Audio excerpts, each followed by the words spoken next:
Industry pushing. Creativity. Rapid development. Inspiring. Amazing. Heartwarming. Passionate. Exploration. Open. Groundbreaking. Challenge. Phenomenal. Come together. Connected. Fun. Astonishing. Emotive. Incredible.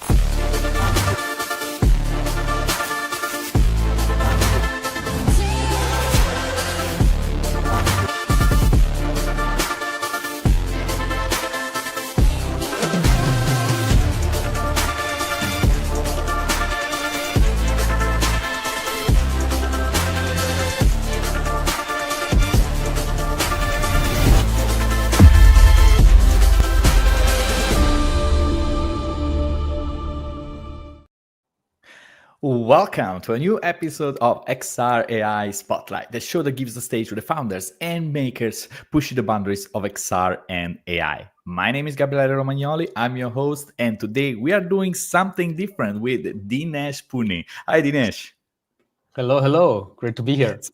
So today we are now live. So on YouTube, on LinkedIn, and what we are doing today is to introduce and get ready for XRCC that will happen next week in Berlin, the biggest XR hackathon in Europe. So it is a pleasure to have everybody here present, and we look forward to all your questions, of course. Dinesh, so how are you? Is everything ready? Oof, man, that's a tough question already. When are things 100% ready? No, everything is good. We are just going crazy right now. The last weeks, I think every event organizer feels the situation right now. But yeah, things are really good. We have amazing people coming. We have the merch is now all being shipped. We have some nice teasers already, that kind of stuff. Just lots of things all over the place. But yeah, we are good. So ready to rock next week. Nice. And so, for the people that are here that are start trickling in, where are you from? What are you doing? Are you coming to XRCC? If not, have you joined any XR hackathon? Because one of the purpose of this conversation was not necessarily to focus solely on an XRCC, but in general, right? So whenever there is an XR hackathon, how can people approach it? And I welcome people and questions from folks. But I want to start with one question, and that is, what does it mean to win a hackathon, right? Does it mean the same thing for different people?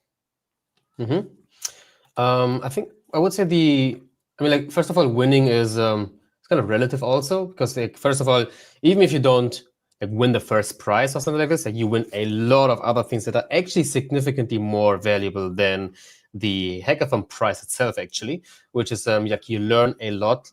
I've built my entire career out of hackathons. I went to dozens and dozens and dozens of them. The learning experience is probably the best thing next to the networking. So all of these are amazing. But now we're talking about actually winning on the pricing side. This usually depends on the hackathon itself, how the organizers set the winning criteria, how it is with the judges and everything. But I think for the question, I would give 3 universal truths that are kind of always true, I would say, that are independent of the person, usually independent of the hackathon, which the first thing would be, and this is something I repeat all the time, I think that's the number one rule of every hackathon, of every competition. It is polish over features. This is something every person who's ever been to a hackathon, an event, build something small, make it really, really good, rather than something really big and really not good, basically. That's the most important thing. You only have time for a small thing, so make the small thing really, really good. The other one is having good packaging. I talk about this a lot. Having a nice video, having a nice introduction to your project, having a good thumbnail, a good description, so people even know what it is about. Because they would see 20, 30, 40 projects. So if it's not clear in 10 seconds what this is about, they'll be okay, whatever, next. And then the other last thing I would also recommend is having a smaller team helps you a lot to actually navigate these things, because you have to get to know each other. You have to do project management, all of this in 3 days or whatever time horizon. So 2, 3, 4 is usually good. Yeah. And maybe I just want to chip in because there is Alvaro already. Hi, Alvaro. Nice to see you. So nice to see you. Indeed, I think then the answer is not necessarily winning a hackathon is not being the best developer in the room, right? Because there is much more going on than just building and developing something neat. And you just mentioned about packaging, for example, being another things that really matter. Yeah, 100%. The interesting part is the best developers often does not necessarily win because they have the curse of the knowledge actually also. Like they just go crazy with like very technical, very hardcore things that nobody understands, which is something I've seen a lot actually. So I think it's really a mix of many skills. Development is one out of those, but otherwise it's a nice bonus, but it's definitely not what makes you winning this thing.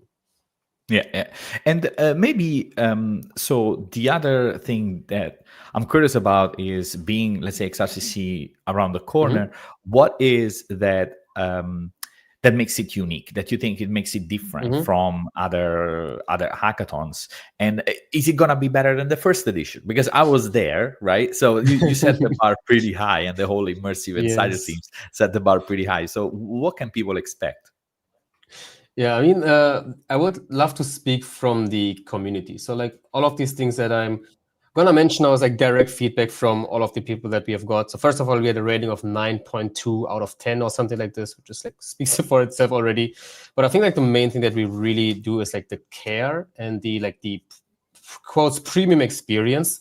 Like there was almost like a running gag, like people actually called, not us, that is not from us, very important. Shout out to Anthony Vitilio, he know this guy. So he came up, again, that's not us. I didn't even like the term, but he came up with the term glamathon because the experience was so premium. Like we had a car shuttle, we had warm, fresh food every single day. That is also very important. Actually, the highest budget went into catering. Like we spent a ton of money into catering also, which is also included in the price. You don't have to pay extra. We had a car shuttle. We have a very, very nice venue. And like everything was handwritten, and just like the level of love and the level of detail that goes into this event, I would say was probably the main thing, next to getting just insanely cool people like you, of course, and all of the others to the venue. I think that's like the main thing I would say for us. But I would love to hear your thoughts on this as well. No, I mean, absolutely. So I think that indeed you feel like nothing is left to the case, right? So it's left by chance. So people know where to go, know what to expect. And I think that whole experience, the after party, and Christopher agrees, by the way, catering was really good last time. Hi, Christoph. Oh, by the way, for anybody here that is watching this on YouTube, I just the interview with Christoph and his experience camera API from Quest just went out this week. So check it out. It's on the channel in the video available. So Christoph, see you there. I imagine. Oh, and we also have Ibi Sum from Uruguay. Hi, Ibi. So, and so it was not, let's say, it was special. It felt like really taken care of. Everybody was not left to the chance. But I want to go back a bit to this topic about the win in the hackathon, or in general, like the process of participating. So how can you find that winning idea, that original concept that it's hard to, let's say, relate, or that makes you stand out? The number one thing I would definitely say, I mean, especially for our hackathon also, like I can't talk about the others too much with this tip, but the best tip that I would have is definitely talk to the mentors and the judges. Like the lineup of mentors we have is insane. It's just like we have like the best of the best. Like just globally, we really have the best of the best as judges, as mentors. Go talk to them. They will tell you if your idea is good or if it makes no sense technically this way, this way, this way. That is a really, really big thing that we can provide.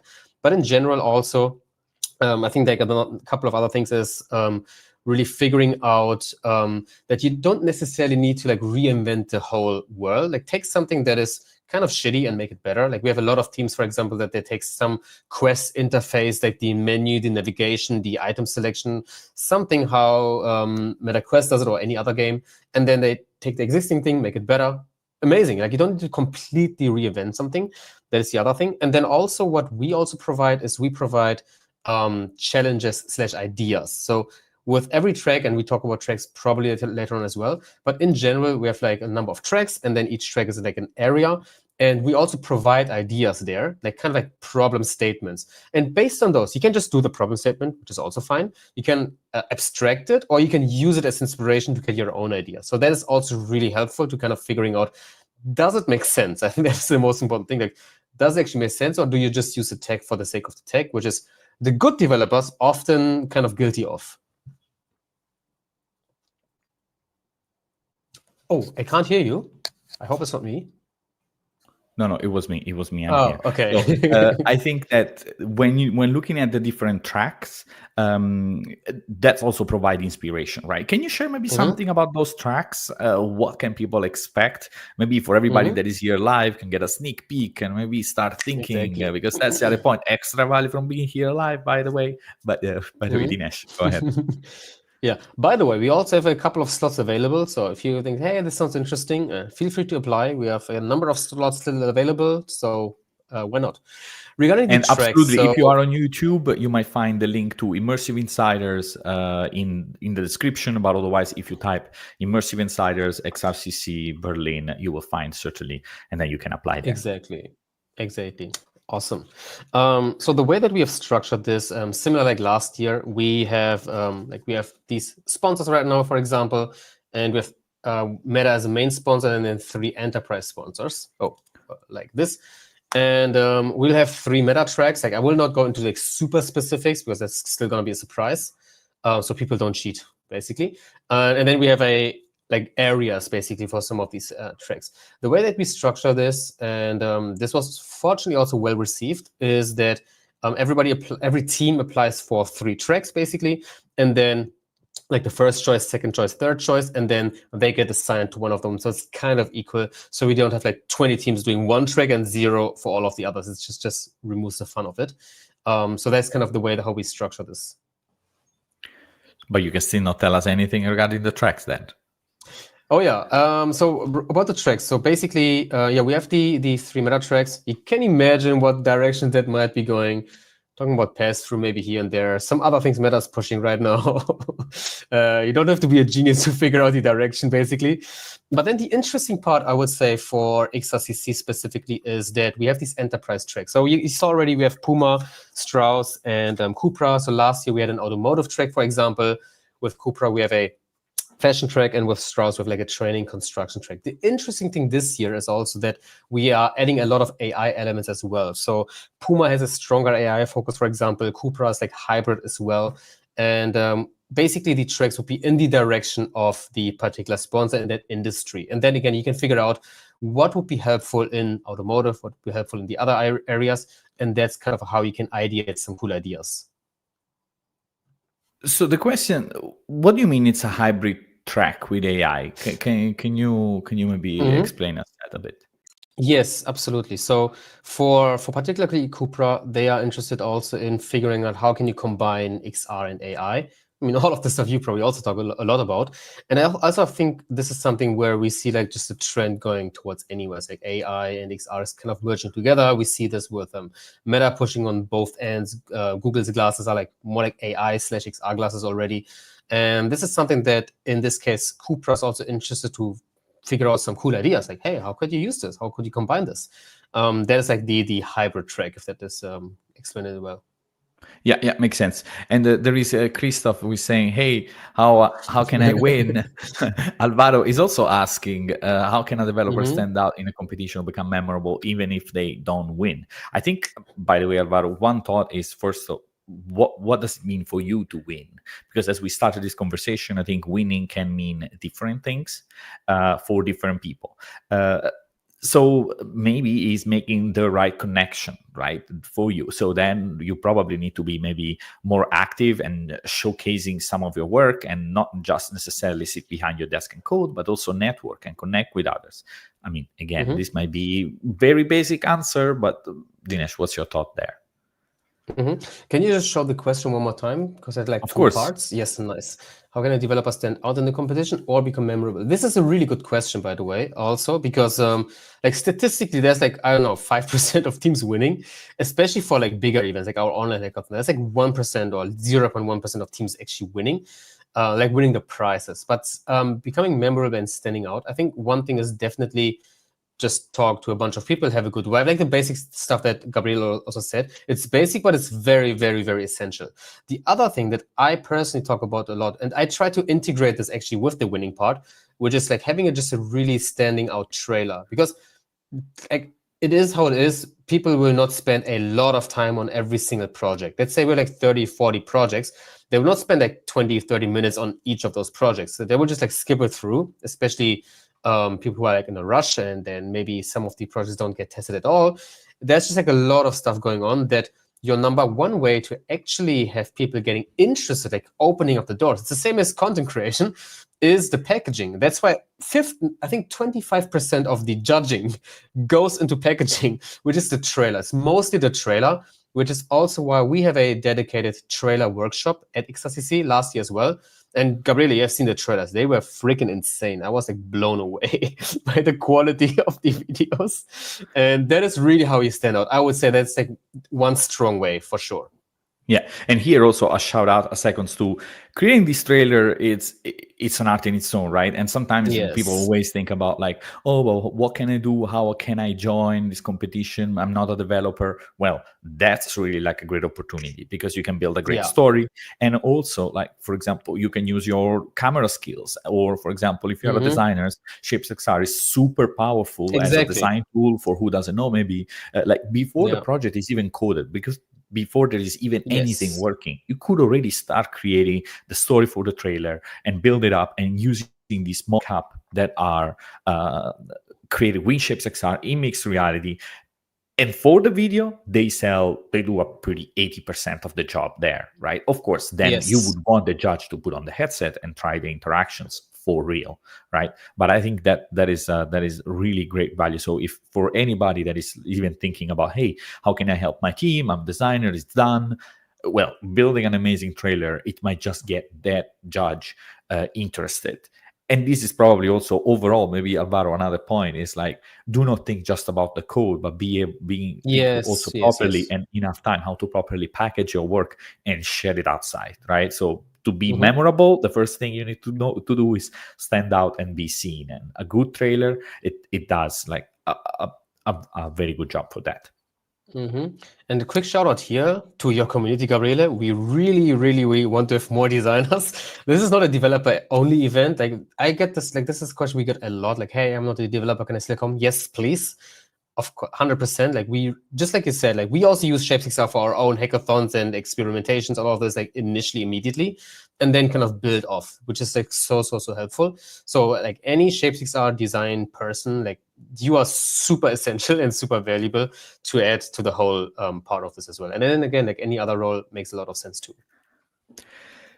Another questions that I have, by the way, Alvaro is thanking. Of course, nice. You're welcome. You're welcome. Very happy. And by the way, Anna, see you there in Berlin. So let's say I got an idea, right? Got an idea. I think it's a winning idea, or it's original, or we can repackage or reframe something that's already been done in an interesting way. Then what next? How do you turn that idea into an actionable plan that is going to deliver something playable within 3 days without going crazy? What advice, what recommendation can you share with people? Yeah, so one thing that I also say a lot, and I will also repeat this probably like 2,000 more times, is build often. Build something. With build, I mean like make a build, put it on the headset. Don't just have it in Unity or any IDE and just like create the whole, do all of the coding, and then at the very end, like 1 hour before deadline, you like do build and run, and then you're like, oh shit, nothing works. Like just make a small thing, put it on your headset, make another small thing, put it on your headset. Super important. Like build fast, build often, kind of like fail fast, fail often, but no, just build it. That is really critical because it shows you already if your thing works. Build a small loop in the beginning already. Like have the core like this. Don't go like kind of like trying like waterfall model, like having a massive plan, which normally takes like 6 weeks, and then you like at the very end, you just have something half baked. No, starting very small. Just like, I don't know, if you have a punching game, just have a punch, and then build the punch, test it, and then make it like this, grow it like this. That is super helpful. The other thing is also I would say, I think you also highly agree, is the onboarding and the first impression. This is similar like the trailer, because like people may only test it for like 2 minutes. And if the first 1 minute is really good, it gets longer. If the first 20, 30 seconds, 1 minute is kind of ugly and annoying, that will just be like, already. And that is really important. The proper onboarding, proper first impressions, and proper FPS. Like don't have it lagging. Whatever you do, don't have it lagging. Like have it like at least like 60, 70, 80 FPS. like the fundamental basics, I would say, are And to super, chip super in on critical. this, because I think indeed this is another important role for designers, right? When you're thinking about onboarding, because it's not necessarily about the final gameplay, but how do you teach those first 2 or 3 interactions that are important to Exactly. to proceed, right? And from a designer perspective, those first seconds that the app can in Yes. touch with user, I think it's something that they must own. They must own, I would argue. Even. Yeah, 100%. Like really own the first 20 seconds. Maybe that's your entire role. Own the first 20, 30 seconds and then you're good to go. Another thing, I don't know, I think it's like super underrated. Nobody talks about it. I've never heard it, but I 100% feel this. Get a proper headset strap. Honestly, this will make, and clean your headset. Like clean the lenses, basic stuff. Like maybe have some, we all have wipes at XRCC anyways, but clean the lenses and don't have this like this base strap, because it just makes the whole thing just wobbly. Have the proper one, and maybe Gabriele can show this thing, something like this. If anybody in your team has a headset like this, use it. It makes the whole experience 10 times better. It has nothing to do with your app, but still it makes a actual significant difference. I already got like, oh, they have this thing, it's already gonna be like wobbly and everything, and then again the lenses are dirty. It's like whatever. So small details again. It's a good point. So you're talking about this specifically for when you show it to the judges, to anybody, right? Okay. Yeah, especially the judges, exactly. Still, right? People indeed love the bobble head strap. Yes, very much agree. That's a good example for it. But still, right? You got this idea. Then you says, okay, build often. Very good advice. 2, make sure that you have a good initial onboarding, the super very basic, but think about it. Don't just teach them things that they should discover instead in the app on their own, right? So that is another important advice. What are some other things that could help people to focus and being able to deliver this project, this prototype within those 3 days? Yeah, I think another important thing is also clear communication with your team. Like again, these are like maybe like broad things, but they are the most critical ones, because I have been to so many hackathons. We actually even had like occurrences where me and somebody else was building the exactly same thing, and then we just had to cut out one of those. For example, like miscommunication happens a lot in chaos. You're sleep deprived, you're like very excited, there's a lot of stuff going on. Miscommunication happens a lot actually, and I would agree that this is like one of the most crucial things. So like all of this in combination, like have a proper plan. You can already sketch it out in Shape6R. Like while you're discussing the idea, one designer can just be in the headset, listen to everything, be like, oh yeah, I'm gonna sketch it real quick. You can make it in freaking 10 minutes or 20 minutes. I don't know. You can get like the whole, and then you kind of see through this, and then it already helps you to kind of like have everybody on the same term without spending too much time on this one. Oh, 1 second. You can still hear me, right? Okay, there was some random music playing on my headphones. This is crazy. But now I'm back. So I think that is really helpful. Communicate clearly. I think in combination with Shape6R, for example, can be really good, because then you're in the same virtual space already, and that's really, really fast also. That is another tip I would have. Like, what do you say, Gabriele? You also have been to many hackathons. Well, I mean, I think that it's probably having someone owning that planning is also very important in a sense, right? So, and having an idea, okay, let's have maybe this quick catch up. Where do we stand? And being able also to assess often, can we deliver on that promise? Are we still on track? Do we need to adjust the scope of this project, right? So I think those are all things that go along the way of do a proper planning, right? And chances are 90% you need to adjust the scope and make it smaller for almost every team, also the experienced or non-experienced one. You have the idea, you will have to adjust the scope anyways, most likely. And I think that's also part of the, so if you let's say accept it at the beginning, you says, guys, we need to do this. After 1 day, we need to really make sure, can we deliver on this or not? I think those are very valuable, let's say, checkpoint to have. Yes, have these checkpoints, milestones. I do have one more question regarding, because of course you mentioned it, AI, right? So on this channel here, you see me covering a lot of AI and at the intersection with XR. By the way, I've actually, when we are gonna be finished, I also vibe coded my first AR app with Mattercraft, actually, and Also a I've learned sponsor, by the way, and they have a exactly. track. I'm gonna meet them there, and they're gonna bash my prototype because it's probably Ah, awful. But nice. guys, I never wrote a line of code, so I think it's like, how far can you go with AI? So maybe the question here is, can AI make or break a project in an era, right? In a moment where AI it's pretty good at prototyping, fast iteration, and making something that is not a final product still kind of broken. But can it pass for a hackathon? I mean, what's your take on the role of AI when we're looking at this fast iteration, especially during an hackathon? Man, I wish I would be a participant at XRCC so I can try this myself and figure this out. I think this has actually a lot of potential.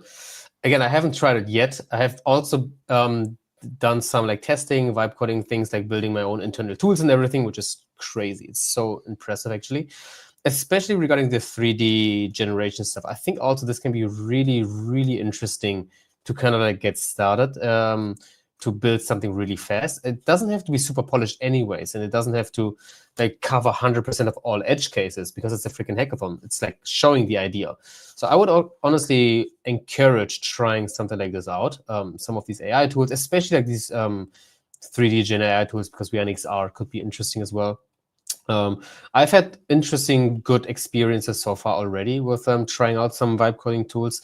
Doesn't have to do too much with AI, but Ashray built an entire VR project with the help of AI, which is also cool. Like all the assets, video, sound, the assets, the sound, the landscape, all of that stuff was built there and was kind of like a testing. So it actually is possible, again, and then you can kind of see what to do afterwards.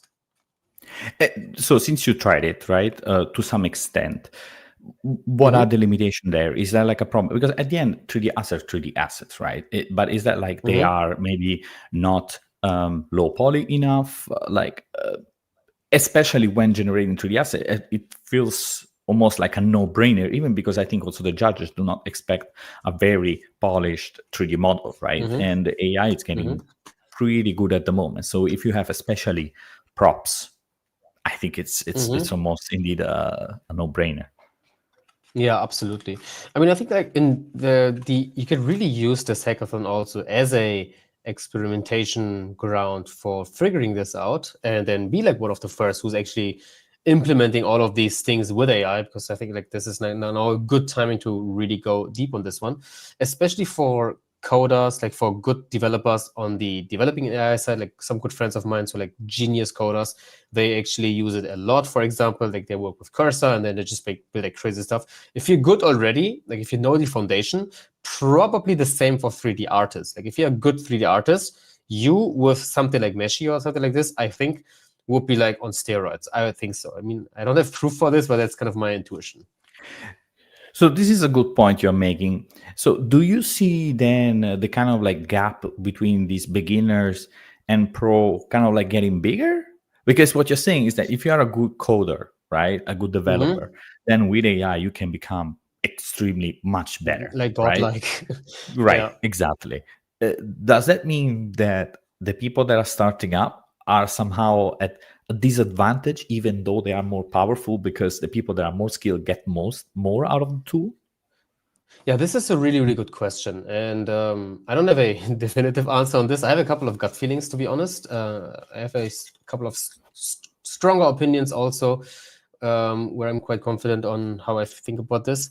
So yeah, first of all, like the thing that I said, experienced developers, like senior level developers using AI, they kind of become from, like there's this term 10x developers. That's like one of the very, very few areas where one person can be as good as 10 people. Like one person, one very competent developer can be as good as an entire team. I think like this one person now with AI is like 100x developer. Like not to over exaggerate, but maybe 20x, I don't know. The thing is, I would say on the beginner side, the one thing that will help you to really kind of not be left out is, I believe, is really understanding the foundation of whatever craft you do. If you're a developer, still, I would say, like, be able to write your own code, be able to know the foundations. Maybe that's an old school advice, I don't know. But in general, like anything I learn, like whether it's chess or video games or video editing or content or business, finance, I always go to the very foundational things. What is kind of like universally true. In coding is like bits and bytes and all of this stuff, structures, interfaces, blah, blah, blah, how you write code. Understanding this foundation, if you're a beginner, most beginners will go the fast route. Like, okay, I will just go something in Replit, bam, done, or Lovell, or whatever kind of tool. And they kind of skip learning the essentials. These guys will have a problem. I would strongly say so. But the ones who are now getting started, using AI to learn the foundations, I think that is crazy. Like, I'm trying this myself right now. I'm learning like text. I'm learning everything as a business owner I need to learn. Like, I know a good amount of German text bureaucracy right now on any single skill, because I kind of like use them as a tutor to learn the foundations. And then I use this foundation knowledge to make myself 10x, if that makes sense. That's kind of the way how I see it. And this applies to every single skill, whether it's video editing, whether it's 3D modeling, coding, whatever it is.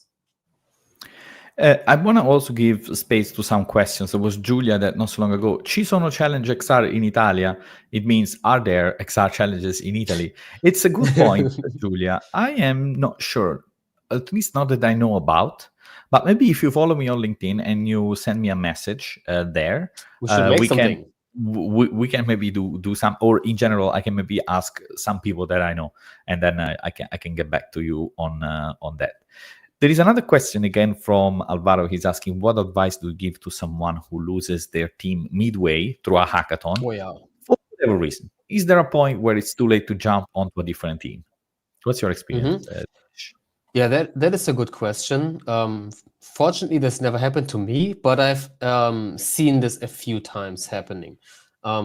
Last year at XRCC, there was one person where this happened, which is a good ratio, I think. Like, this can happen 100%, especially in online hackathons. This can happen even more, but in person, it's rare. If it happens, honestly, I would be very open to just join a team. Most teams are cool with that, to be honest. I would say so. Like, that's why I would always recommend, hey, be cool with everybody, be friendly, be nice, talk to people. And the likelihood of you joining a team, even though if it's like at the end mile, is definitely possible.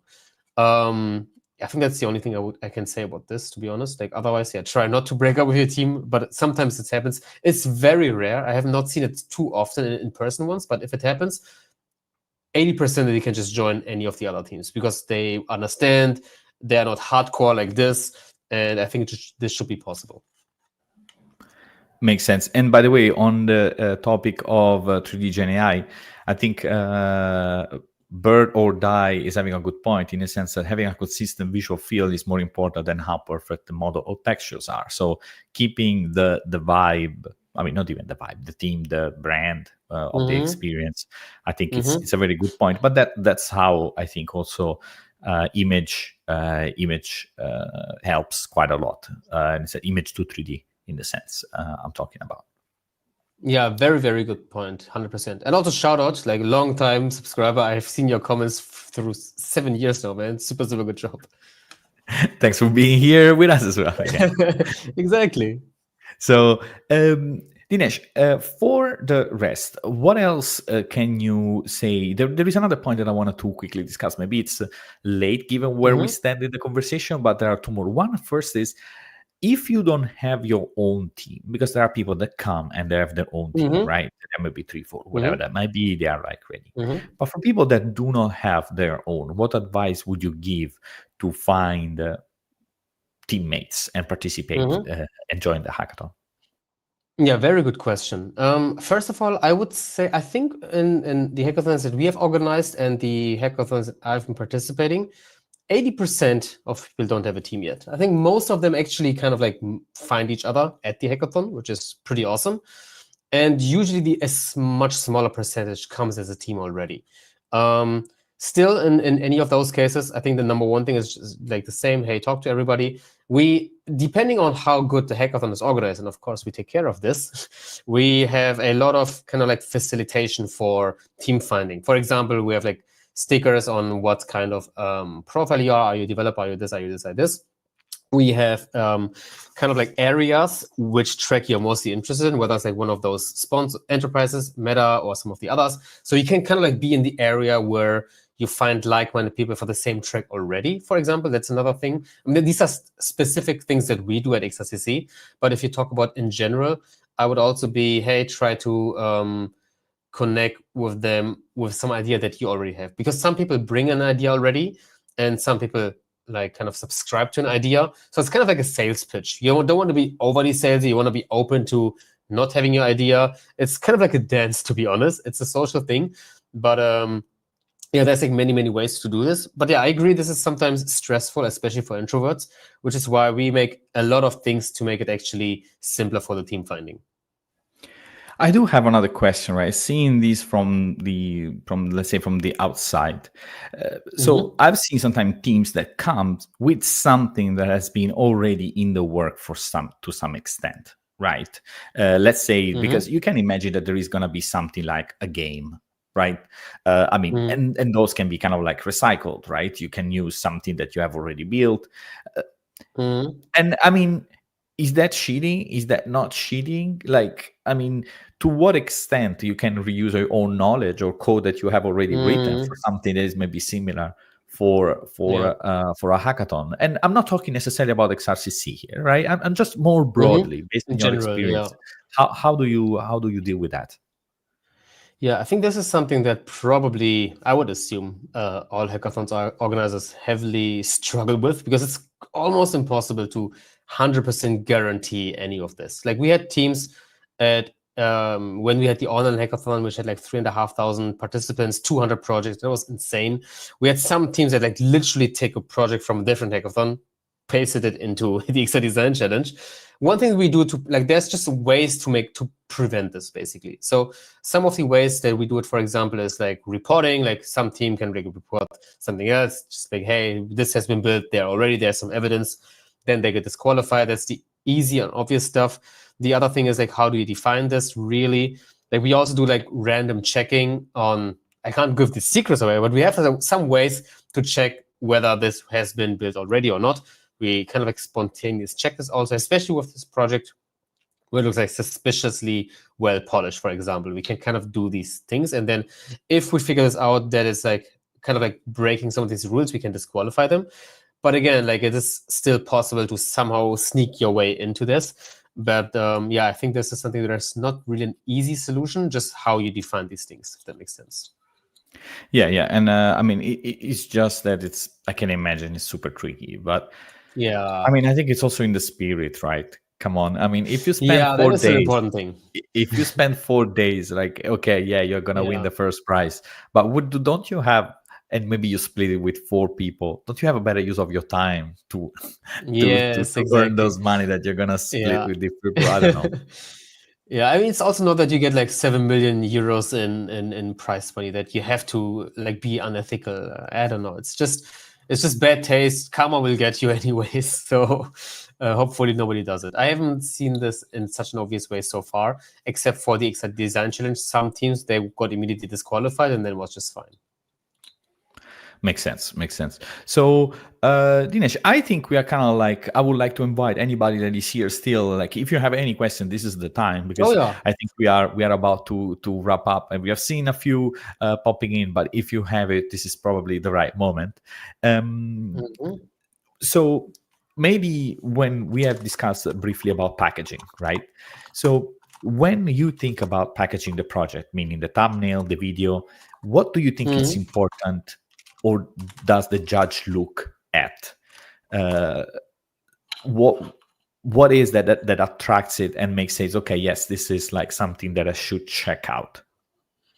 You mean like how you would determine the quality of the packaging as a judge? Yeah, that's a good way of saying it. Absolutely. So I think the main thing, I would say like 60-70% is definitely the trailer. So the packaging I define personally, I mean, this is just something I came up with on the hackathon part to really have it forced because I know how important it is. It's the trailer, it's the thumbnail, it is the title and description, the name of the project, the description. If it's like ABCD, EFG, blah, blah, blah, like that's actually what some people do. Like it's crazy. There's some people just like, yeah, it's insane. Like some people just like, yeah, whatever, test one project, XRCC Hackathon project 1. It's like, guys, this will not help you. Like that's why I'm like really serious about this. It's a trailer, it's a title, the thumbnail, the description, and also in-game footage, like just some images from the game or experience itself will help a lot also. So this kind of overall thing, that's how I call this packaging. Out of this, it's like 70% a trailer. And in the trailer, we have a lot of details. We can share this somehow. We have it for free at some point in the future with the packaging workshop, because this is like the story, how you build this. It should be 1 minute long. It should be not too long, really. If you had humor, it's a secret. It's a magic trick, adding humor into it. You want to have a mix of in-person shots, external shots. You kind of have to run, it's an own dedicated video publishing project. Like you would make a freaking movie, like the sound, the music, the emotions. There's a lot of things that go into this. But again, the cool thing is at XRCC, we teach all of this. We even give you support, and we will also support it online. But again, this will like 100x your like people getting into your door, basically. Amazing. So I think that we have someone dropping the link. Flavio is like just in time.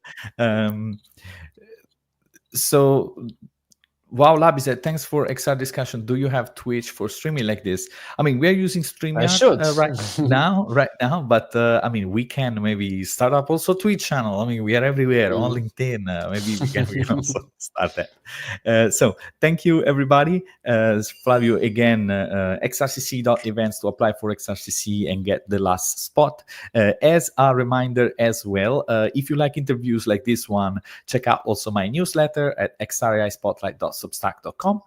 You get a list of apps that allows you also to experience the Ghost Splatting in VR, and one interview like amazing folks like Dinesh here once a week to indeed cover the intersection between XR and AI. So thank you very much. Really appreciate it. Dinesh, it's a real pleasure. And I suppose I'm going to see you next week. Yes, see you next week. Bye-bye.